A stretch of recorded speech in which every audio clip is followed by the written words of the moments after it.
Hello, wonderful, amazing video game type people, and welcome back to Sunless Sea. Alright, so I had a slight recording hiccup. Ergo, you get to miss where we gave the London news to enter, but that's all that's happened since then. Well, and they've planted a tree. And the way it works is that the tree of a single day is planted, and it grows, and it withers in one day, and we have to be out of town before that tree withers, or else I assume we will be killed.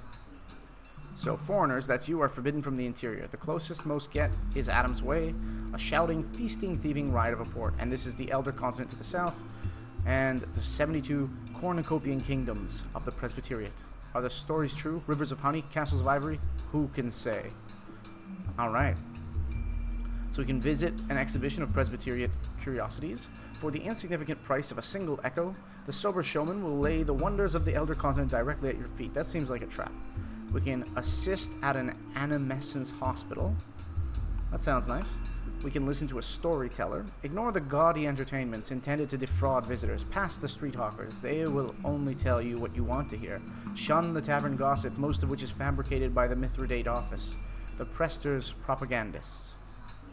Okay. Okay. Huh. An avuncular broker has a commission.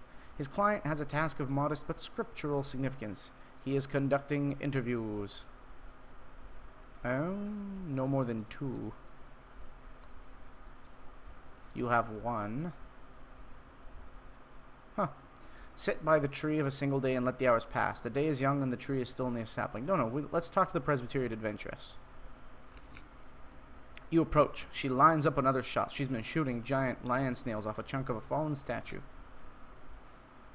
Engage an officer. The Presbyterian adventuress is a gunnery officer who increases iron and veils. We already have a gunnery officer. But if you increase iron and veils... Afternoon, sir. Looking for a gunnery officer. I'd like to help you blow up monsters if you'll have me. The adventuress. Well, I suppose I will. That's it. Welcome aboard. Oh, hello, Captain. Is this one of yours? I had to knock her about a bit. She didn't like taking orders from foreigners. Still, we're good friends now. The adventuress claps the black-eyed sailor on the back. Oddly enough, they do seem to be friends now. Appoint your new officer by dragging her from the officer's tab, which you can't do yet, but we will have to. Do this at a port, not at sea. Okay, cool. I'm just excited at the prospect of more veils, so absolutely. The adventuress. She sounds cool, too. Is it still... Yes. Okay, that didn't actually pass any time. So let's go ahead and listen to a storyteller. Sure. We now have a port report. Climb the stairs cut into the hill. Sit at the foot of the bee-capped stone columns. They will shield you from the southern mountain heat. Be quiet. Listen. Old storytellers share the shadow. The Prester is on the verge of declaring the Dawn Machine a blasphemy. London's bureaucracy is riddled with the children of the thief of faces. An expedition of foreigners recently put to shore to the west, then went south in search of the garden. They were discovered and given to the Red River. Ooh. That's crazy. In search of the garden. Huh. Adam's Way. Okay, so I assume this leads to paradise. And we're not allowed in. Oh. But I want to. Okay. Catch a nut that falls from the tree of a single day. Picking them from a branch is forbidden, but fallen ones are useless. You'll need to intercept it between bough and ground. That's crazy. An avuncular broker has a commission. His client has a task of modest but scriptural significance. He is conducting interviews. Okay. Let's try for that then, and hopefully we can catch a fruit. Oh, I have to give up a secret. How dare you, sir? Lying to him. Probably not. An interview with the avuncular broker. He meets you on the balcony of a shoreside coffee house. His handshake is effusive. His smile and cummerbund are broad. He urges you to squares of sticky baklava and a tiny glass of black coffee sweetened with a sprig of mint. I trust you won't mind answering a few questions, he asks, opening a notebook, to ensure we're on the same page, so to speak. The interview is scandalously personal. What business has he to ask such things? How dare you, sir? Answer truthfully, or lie to him. There are things he doesn't need to know. Well, let's not lie to him. Let's actually just answer truthfully. I'm not that worried. An unexpected tactic. He blinks in surprise. Goodness, I must admit I expected you to lie. Never mind, never mind. Knowing you as well as I do now, he studies his notebook, too embarrassed to meet your eye. I think we can do business. You may accept the broker's commission in Adam's way. White petals drift across the square. Ooh. Before it falls. Okay. You've lost one secret.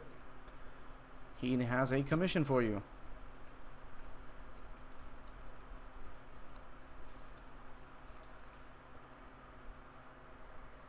He orders a plate of figs soaked in honey. Tell me, what do you know about the disciples of the Thief of Faces? I guess we want to do that? I suppose. We almost have to leave. I think we have one more after that. So let's try that. Oh, saving game. I hope we don't die. Or snuffers to children and Londoners. Awful creatures, eat candles, steal faces. Erasing them is a sacrament. An associate of mine recently found one in Port Carnelian, but before he could expose it, he disappeared. Maybe the snuffer got him, or perhaps one of the port's spies. The place is stuffed with them. Your commission is to root out Port Carnelian's snuffer. Capture it, bring it back here. I'd like to ask it a question or two. He pops a fig into his mouth. Okay. That's all. We just need to capture a snuffer. And it's in, where is it again? It's in Port Carnelian. Okay. Sounds fun. You have 3. Oh, okay, it didn't actually pass the tree by. That's nice. Sit beneath the tree, catch a nut, assist at the hospital. Why don't we, on a lonely Z-side bluff, let's assist at the hospital. I'm not sure. Shall we? Let's shall. You climb the dusty slope. Ooh. That's scary, man. Oh. That's fascinating. We can use the brisk campaigner. Oh, that's okay. Ammonescence is a rare disease of the elder continent, a slow combustion of the soul, gradually baking the vital organs. Poets suffer worse than most, lovers worst of all. The blistered monks who run the hospital will accept any assistance. She has a unique perspective on the disease, being, as far as you know, the only person to survive it. Oh, okay, so we actually haven't unlocked her yet, but if we get to know her a bit more, and presumably we can bring her back here. Return to Adam's Way, where patients carry water in the Chapel of Pyres, assist in the cloisters, or root out a reckless poet.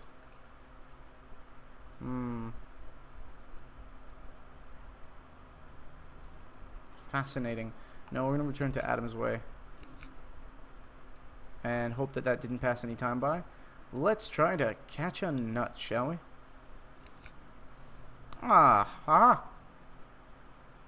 The branch is too far, the nut too small, your hand too slow. When it strikes the paved square, the nut bursts into brief, pointless life. Thread-like shoots squirm out, groping for water. Desperate roots claw at a crack in the stone. It's no good. Its strength spent. The shoot brown stiffens and expires. I guess this is the last. Okay, what is this? A funeral feast. We don't have to eat people, do we? A guest at the red table no more. Oh my. We can just hang out. This is the end of it. It's about to wither. It's about to wither.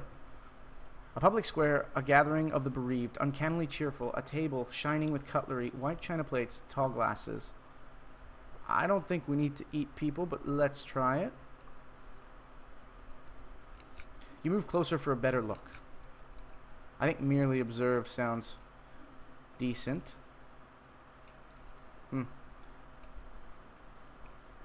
Oh. We could totally steal scraps from the table, but because it says menaces unaccountably peckish, I'm not even really sure. Sit at the table as a guest of honor. Ooh. Oh my. This is definitely human meat. Accept an invitation to dine. The feasters recognize something about you. They add an extra chair. Oh my. At the end of the table. That's interesting. That is fascinating. If you become a very cannibalistic person, they'll really let you there. Gawk is decent. Better than stealing scraps from the table. Goodness gracious. I don't want to become a cannibal. The replete occupy lofty positions in the Presbyteriate's military, despite their sanguinary past. They dine with the Prester and send their children to be educated at London's university. However, they maintain their tradition of eating their dead. Oh, okay, so we know about this. The feasts are held in public. Here in a broad square stretches a splendid table. The departed was only a distant relative, some great aunt or second cousin, and the atmosphere is jolly. Servants carry the deceased over in steaming joints, cooked to perfect pinkness. A stately mourner stands, already wobbly from wine. Shall I carve? The locals hurry by, unwilling to watch. It's the foreigners who linger and gawk. Best not to look. Is it rude for us to gawk? I don't know.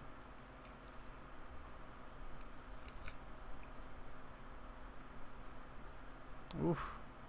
It is time to return to your ship. Okay, that wasn't so bad. We've gotten more memories, so that's nice. Feasting. A plummy anthropologist cranes her neck for a better view. This isn't normal here, you know, she tells you, noticing your interest. The other nations of the Presbyterian think they're crackers. Still, I bet the Prester finds them useful. The threat of imminent cannibalism must facilitate no end of diplomatic negotiations.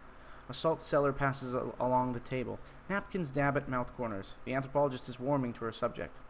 I hear the practice began with one of their forebears who sailed into the far north. I may have to take a trip that way, see what it's like for myself. Ah, yes, so it was definitely somebody who went to the Temple of Candles or Lights or whatever. The day is over. It's time to return to your ship. Good. The gracious comb the streets back to Z, yada yada. Good, good. And so it is. So it is. Let's take a look at the gunnery officer. Iron and veils as opposed to just iron. Absolutely.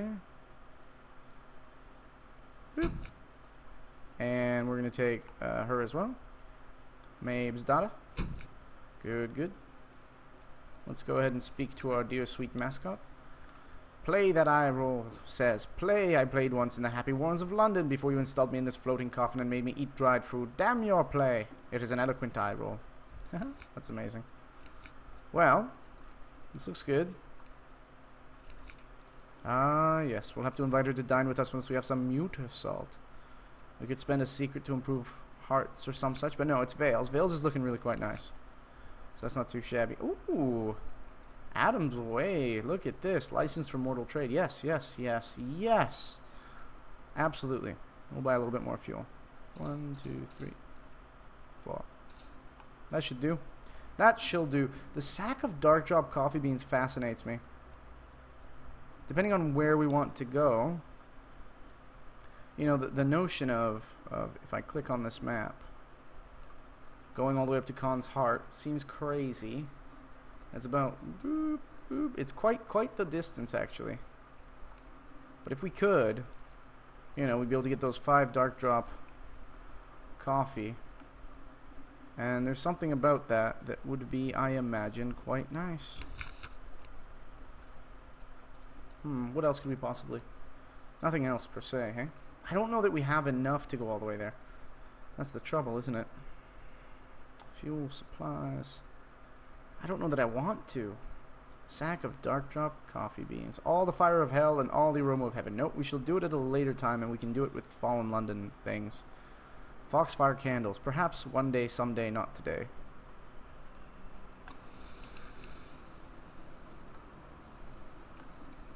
Send out the Z-Bat.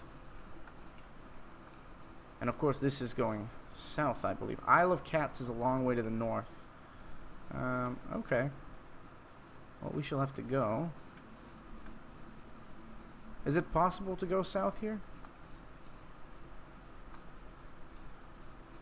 Is there another port or some such to enter the Presbyteriate? There probably is. Dark Griffin Straits. Oh, this looks pretty scary. Only living ships may dare Adam's Way and survive.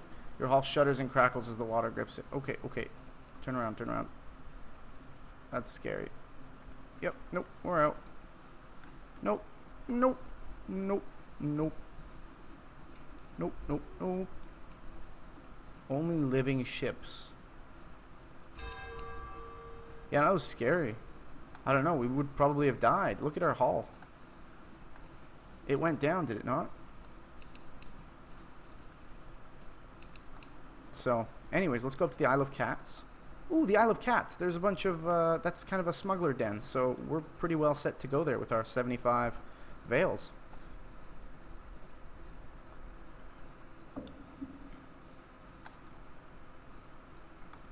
Where is it? Up this way. Gardener's Rock, okay. Nothing too terrifying. Though our supplies are running slightly more meager than they ought to.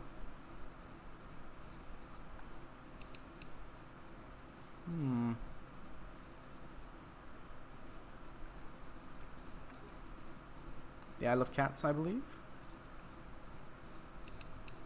Yes, indeed.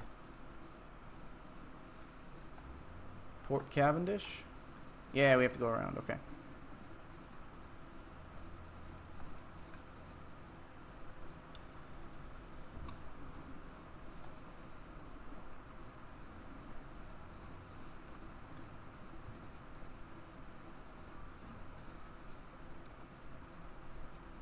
There we go.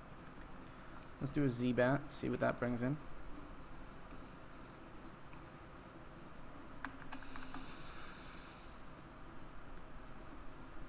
And, okay, we'll have to go there after. But for now, there are roses at the Isle of Cats. Okay. So we're quite well off. Oh, she wants to go to the Corsair's Forest. Right, I'd almost entirely forgotten about that. Fuel and supplies, not the best. It's quite alright. A scatter of yellow-lit honey dens and brightly painted alehouses. To the southeast rise the stone tower of Cavendish Abbey, its ramparts hung with crimson and gold banners. There are sailors from all across the Neath hauling cargo, dicing and brawling good-naturedly on the docks. The air carries the sound of Z shanties sung with more enthusiasm than skill, and the smell of roses edged with brimstone. Welcome to the Isle of Cats, the wide-eyed dockmaster says briefly. Would you like to bribe me not to write down your details in this nice official ledger? That's funny. Compile a port report. We should probably bribe him. Notice no more than 0. A piratical welcome. Buy a shipment of red honey. You could sell it for profit elsewhere if you were inclined to take your chances with the revenue men. Yeah. Ooh, that's hella pricey. That is hella pricey.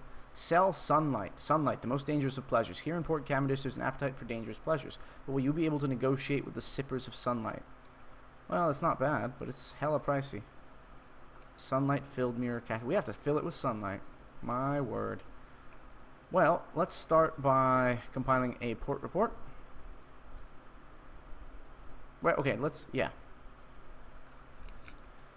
You spend half a day observing the docks and note an astonishing number and variety of ships. Was that a Cannet trimaran nestled beside a vessel from the Iron Republic?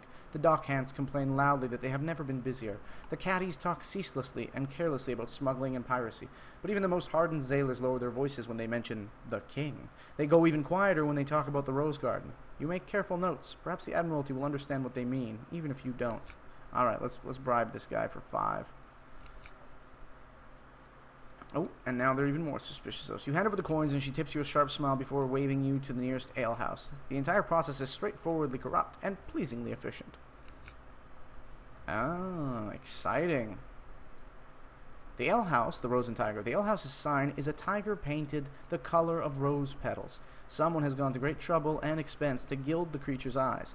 They look out over the port, feral and unseeing. A caged hive of lamplighter bees hangs from the ceiling like a chandelier. A few sailors give you hard-mouthed, addressing looks, but most ignore your presence entirely. The caddies all wear a pair of amber stones threaded around their necks. Okay, significant tokens. A whispered conversation, the clinks of coins in exchange of goods. Is that a crimson-veiled nun? But what sort of nun would be in a place like this? Make sure you've learned all you wish to before you leave this place. Okay. Let's look at the significant tokens. Cat's eyes, one of them says, for the Pirate King. As far as you can gather, the Pirate King's name is Leopold, and he controls all the trade on the island. Half of the caddies believe that he can take the form of a crimson tiger and creep into their dreams. The other half suspect, more prosaically, that he simply eats those who displease him. Okay. What about clandestine doings? The merest taste. You turn your head as though you are admiring one of the moldering draperies hung from the wall. A vial flashes in the Baer's trembling hands. He uncorks it, pours a few drops of thick red liquid down his throat. The vial drops to the floor. When you look back up, he is gone. You blink and look around. Nobody else seems in the least perturbed that a man disappeared from their midst. You pick up the fallen vial and examine the traces left inside. Sticky, honey gleaming with redness, entirely unlike blood. Not entirely unlike blood, I think is what it said. I'm not sure. That's fascinating. So this is the red honey. What about these nuns? A mellifluous sister, of course, she responds, performing a complicated negotiation between veil, thick glove, and glass of mushroom wine. You ask what one of those is, and she snorts. I'm glaring at you underneath this bloomin' veil. You act appropriately cowed, and the mellifluous sister thaws a little. We are beekeepers and honey harvesters. The caddies owe their prosperity to us, and the pirate king too. She slurps the last of the mushroom wine behind her veil, and the barkeep glides over to refill her glass, eyes respectfully downcast. Okay, so there's red honey. The sisters make the honey, and everybody wears these little amber stones. What are they again? They're cat's eyes for the pirate king. Cool. The barkeep stops you before you reach the door and hands you a brooch set with 2 amber stones. He waits impassively until you pin it to your clothes. Everybody wears that cat's eyes here, he tells you, moving aside to let you pass. Just a friendly reminder that the pirate king is watching. It seems that no place, then, is truly lawless. Alright. The attention of the pirate king. Well, it is both brothel and honey den, run by someone the caddies refer to as the King's Claw, the honey tongue, and the crimson-clad mellifluous sisters patrol its ramparts and tend their hives to lamplighter bees. Let's look at the Cavendish Abbey. Ooh, the Lady of the Garden's offer. Her name, she's... Okay, we actually need the Pirate King's notice a bit more. Gossip with a novice. Really use a lamentable relic. Well, we have some. Fuel for the bee smokers. No, that's too much. A meeting with the abbess. Oh, if we had just brought news. Your actions will attract the Pirate King's notice. You need 5 times Pirate King's notice to gain an offer from a patron. I wonder how that works. The mellifluous sisters make their home in the richly appointed stone tower of Cavendish Abbey. Their thick gloves and crimson mesh helmets are worn, less for modesty and more for practicality. They tend the hives of the lamplighter bees all across the isle, and make a religious observance of harvesting the honey for the Pirate King. Well, let's try gossiping with a novice then, shall we?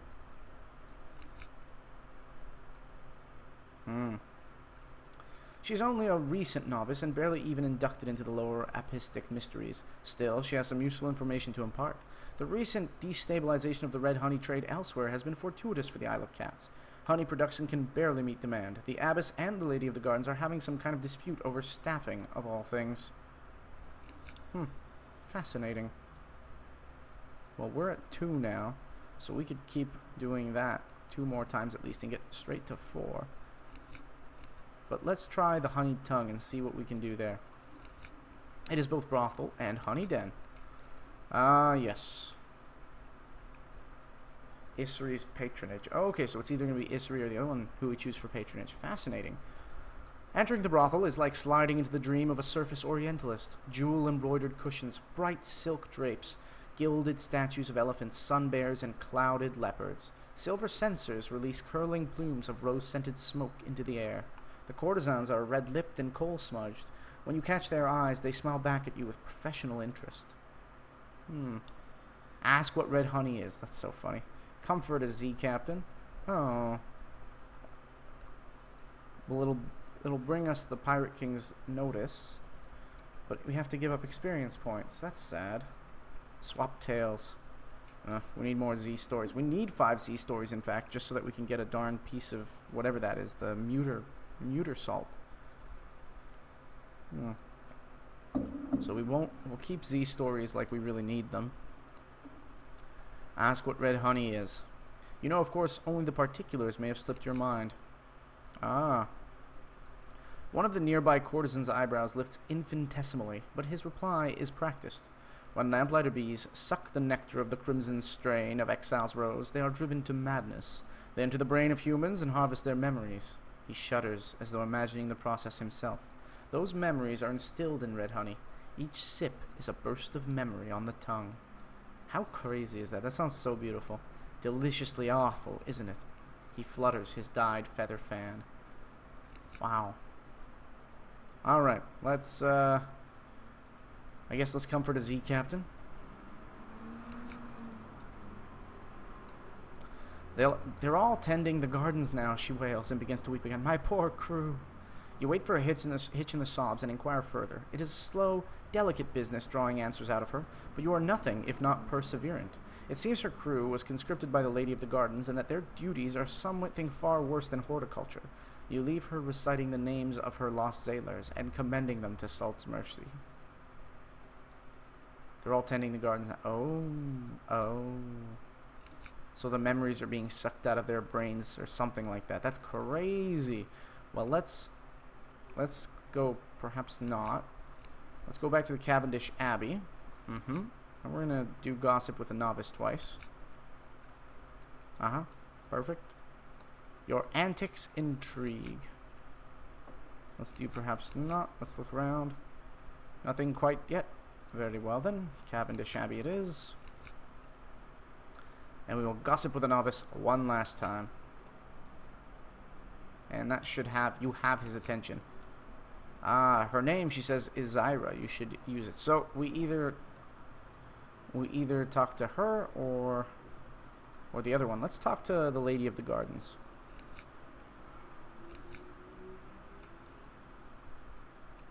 You may only have one patron on the Isle of Cats. Choose well. That's fascinating. Either her or Issery. I'm not sure which one's better. We have not met, have we? No, this is definitely the first time, but The Lady of the Cages shakes her head sharply. Best to proceed it if it is the first, don't you think? A veil of gold mesh obscures only her eyes, leaving her glistening, bitten lips bare. Perhaps 100 small silver keys jangle in a bunch at her left hip. I think we should be friends. I'm very important, you know, or I was. No, still am. Yes, I am quite sure I still am. You are quite busy at the moment and possibly your grandmother is ill. Fascinating. Let's talk to the other one. A meeting with the King's Claw. The King's Claw tells you to call them Issery. They are dressed in azure silk and wearing clawed rings of enameled metal and ivory on the fingers of their right hand. They are very beautiful, if you like them sharp and glittering and ambiguously gendered. You have caught the interest of the Pirate King, and therefore my interest as well, they say, fixing you with an amber-eyed gaze. You seem capable enough, and I have need of a capable friend. No. Yes. Perhaps you are unsettled by Issery's beauty, or perhaps by the prospect of working for one so comfortable with the Caddy's Pirate King. Absolutely. You are scrumptiously polite in your refusal. Issery smiles sharp and thin. No matter, no matter. They drag an enamel-clawed hand across your cheek. Do come back if you find yourself in need of my friendship. No, you're terrifying. Absolutely terrifying. Let us go talk to our dear friend, the Lady of the Gardens. They're both pretty terrifying. I accept her offer. Uh-oh. You should come back last Tuesday for another little chat. She pauses and huffs. No, that's not quite it. Come back soon, another time. Pick a good one. There aren't enough of those. That was probably a dismissal. Accepted Zyra's patronage. Okay, cool story.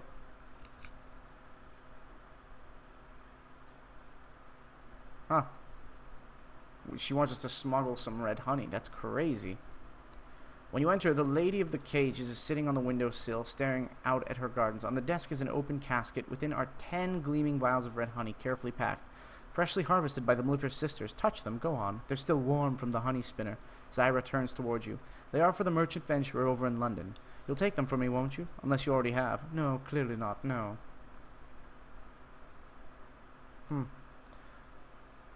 You are hardly squeamish about smuggling red honey. If you change your mind, you could always turn the shipment over to the Admiralty instead. I don't know if we can do it. We shall come back and try to smuggle some red honey later, but not yet. Just not yet. Do we even have enough? I guess we do, but I'd rather do the other things first. This sounds slightly more dangerous. Alright.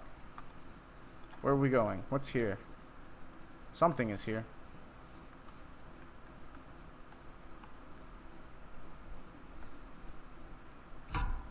Woohoo! Good. That's quite fast. We'd better turn off the light. Very good. It looks like we've found an island.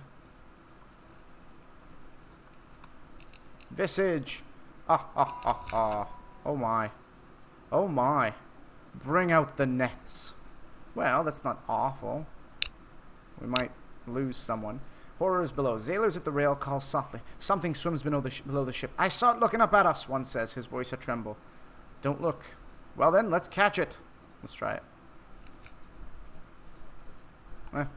No sign of the beast. Empty nets, empty hold, empty house, the lookout says. You glare at him, but the damage is done. A little bit more tear. That's okay.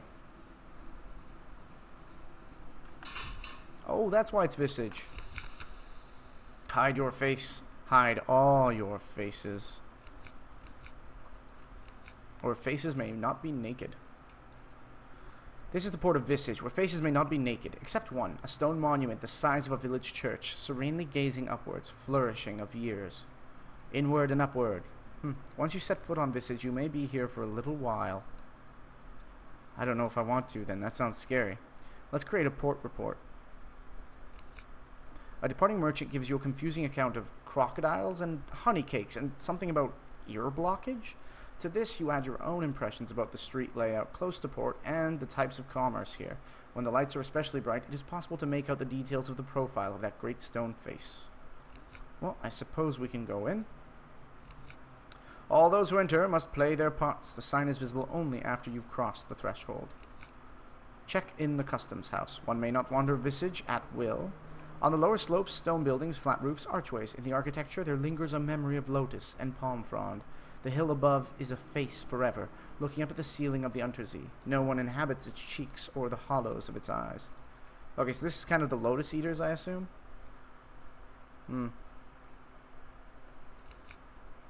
All visitors must pass, one by one, through a room guarded by a person in the mask of a moon moth. Ah, we get to choose the masks. Masks in an assortment of shapes and colors await. Asked to go without any mask. Your own fair face will do for you, thanks very much. No, that's okay. Maybe there's more to it than a question of aesthetic taste. It looks curious, it looks voracious, it looks threatening. Well, let's ask about the masks. Moonmoth explains, each mask declares a different intention toward the denizens of Visage and must be accompanied by suitable behavior.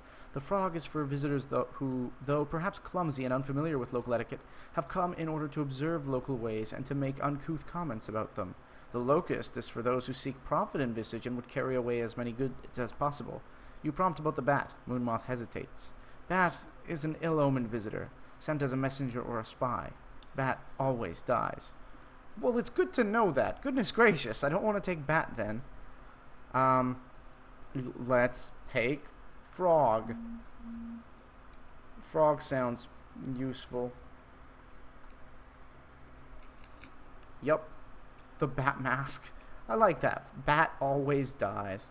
Well, let's choose the frog mask. Okay, expertise in parts hasn't changed. Okay, Moonmoth lifts the mask and places it over your head. The eye holes are large and they're fitted with spectacles. These improve your view of the environment, though you must look bulb-eyed from the outside.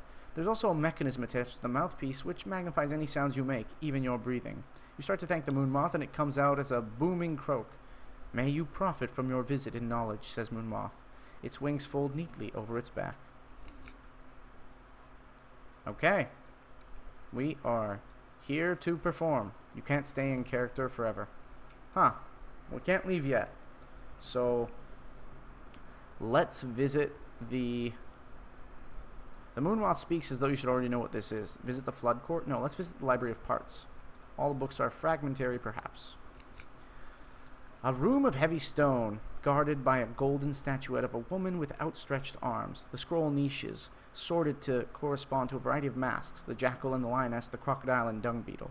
A woman in the mask of a lotus blossom is standing at a lectern, reading in silence. Right, I'm supposed to be mocking or some such thing. Not very frog-like, but who cares? Yes, I see. We must perform our bit. Moonmoth stands to one side, and your escort and tour guide. What sorts of parts are there anywhere? Filed under M for masked. Moonmoth explains. People think it means something, like library of fragments, but this is wrong. The parts in question are like parts in a play. This is where the denizens of Visage come in order to learn how to perform their masks more accurately, more completely, with a truer spirit. Okay, so we're in a play. Very good. Study the scrolls in a bumbling way. They look very old. Write notes in the margins. Let's study the scrolls in a bumbling way. I feel that's accurate. Taking the nearest, you read it out loud. For guarding against the loss of the heart. Moonmoth takes it from you, rolls it tightly, and returns it to its niche. There are as many ways of guarding against the loss of the heart as there are different masks, it explains, in that same light and in different voice. Alright, a knowledge of rules and how they are to be played. Sometimes ignorance is freedom. Learning more will have complex effects. Visit the flood court. High water. The flood court is a long stone room with 2 ranks of columns on each side. Currently the court is ankle deep in water, though water stains on the stones show that the flood has often reached higher, sometimes up to the height of your waist.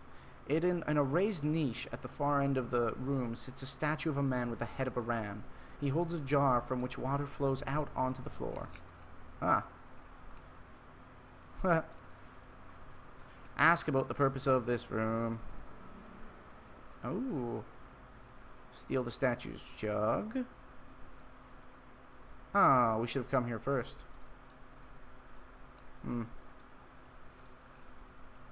Frogs know water. Tastelessly compare this room to other bodies of water. I like that. Ask about the purpose of this room. Depth per day. From a corner, Moonmoth picks up a graduated stick. He shows you how a person standing at the end of the room may dip the stick into the water and use it to measure the water level at a pre-selected point, and how the measurements are compared with measurements written on a calendar. If the water level does not match the calendrical position, an assembly of pipes and drains is used to adjust it. It used to be, said the moth, that the water rose and fell of its own accord, and the people before wrote down what height it reached. Now the water is still, but thanks to their actions, we can replicate the rise and fall so as to still be pleasing to the god of flood. It completes this explanation with a half-body bow towards the statue of the ram deity. Let's tastelessly compare this room to other bodies of water. Moonmoth watches inscrutably while you talk about other bodies of water that have impressed you more than this one. Deeper, clearer, colder, more densely populated with fish. Other denizens move away from you and towards one another. Your social function is well performed. I see. And your performance and leave the island. Well, let's visit the library again.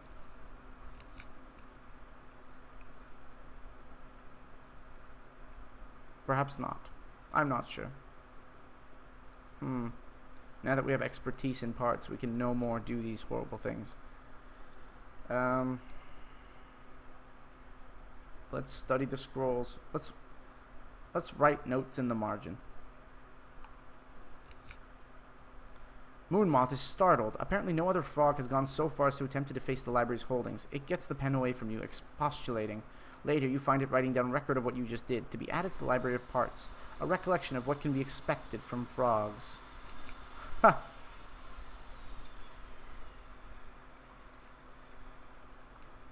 Trade masks with the Moonmoth. That sounds terrifying. What happens if I trade masks with the Moonmoth? Will I die? Please don't let me die. Moth mask. It is keen to go. It draws you aside into a closet in the customs house. Had enough of Visage, it tells you frankly. Here, you take my mask and pretend to be me, and I'll trade in the visitor mask and get on some departing ship, get my life back. Its face, no, now you see her face, is aging but unlined. A lifetime of never needing to use a facial expression. Well, that's interesting. What does the Moonmoth mask mean? Will I have to stay here forever? Hopefully not.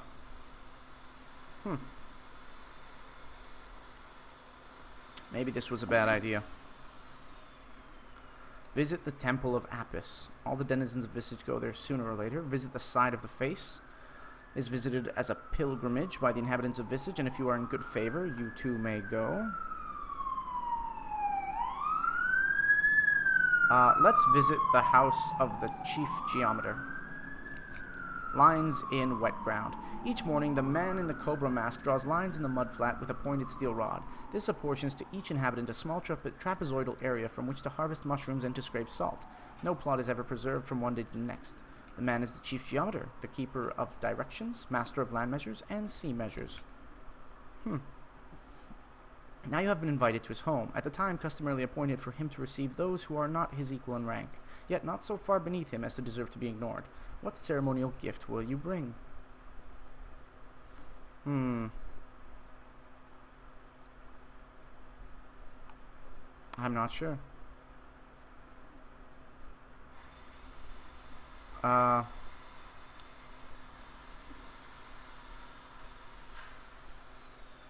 I actually have no idea what the truth is.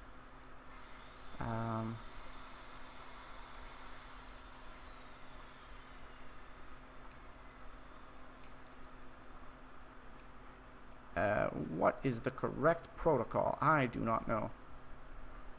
But these sound pretty reasonable. It is necessary for him to offer, but incorrect for you to accept. Let's go with that. You sit at home in a quake. When he sends a message to reprove you for your non-attendance, is this also part of the dance? I assume so. Visit the Temple of Apis. The wounded god. In the center of the temple is a black bull with a white diamond on its face. It is tied in place with heavy ropes, and it is wounded in the thigh. From this wound it bleeds copiously without dying. The priest gathers around the bull, capturing its blood in cups. Ask whether the bull will be all right. Perhaps it is a holy relic. Perhaps it could be sold as one to... Try to bandage the bull. No. Let's observe and make notes. Aware of Moth Role. That's exciting. The priests would be suspicious of anyone else who did this, but you as Moonmoth often have a need to narrate the rituals of Visage to newcomers. The explanations in the Library of Parts are not suitable for strangers, and therefore you are expected to compose your own. You now have one intriguing snippet and expertise in parts. Moonmoth Role. Okay, so my role as Moonmoth is to learn how to tell people things, stories. You must, of course, wait until your work with this day's crop of frogs and locusts is complete. It would not be suitable to bring them along. Dance to deface the stone with new markings. Push a visiting bat off the stone chin.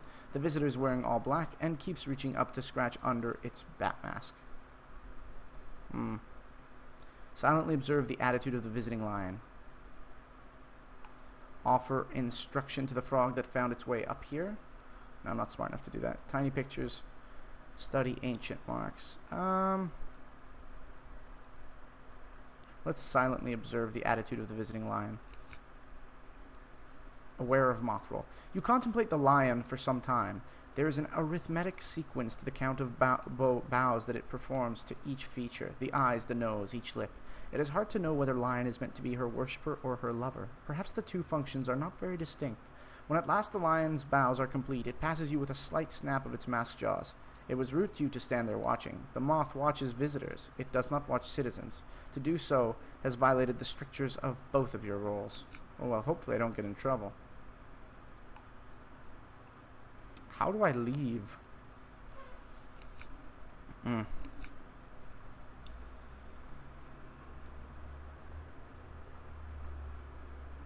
Okay.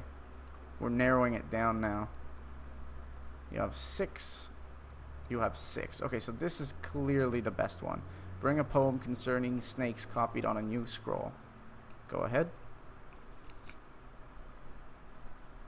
Aware of higher mixed results. He appears to be pleased by this gift, but it takes him aback as well. Several times he remarks that this sort of merchandise is something he would expect to be brought to the island by a bat. It requires a great deal of chittering and wing-folding to persuade him of your moth nature. Enter the hollow of the ear. Oh. That's the only thing I can do now. Oh my. Unlocked with Visage, ritual participant no more than 0. A proud nose. It is a festival day. The great stone face has been illuminated from forehead to chin with blazing torches, so that the profile is visible from the side with more clearly than you have ever seen it. Flourishing of years is awake, says the genderless figure in the crocodile mask.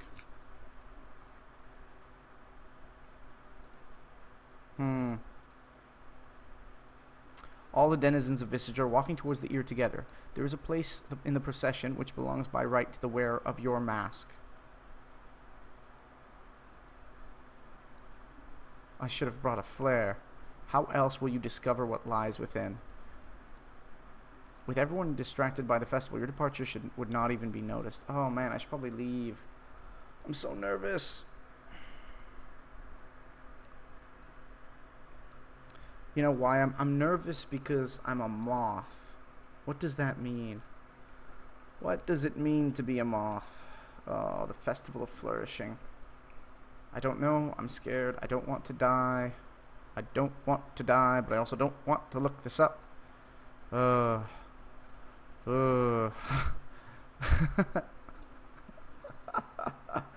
my. We're doing really far too well for this, so I am going to I'm going to cut this episode here now, and I'm going to look up just enough to try and look up just enough to make sure that this doesn't kill me. Okay, thanks so much for watching, folks, and I will see you next time on Sunless Sea. Bye-bye.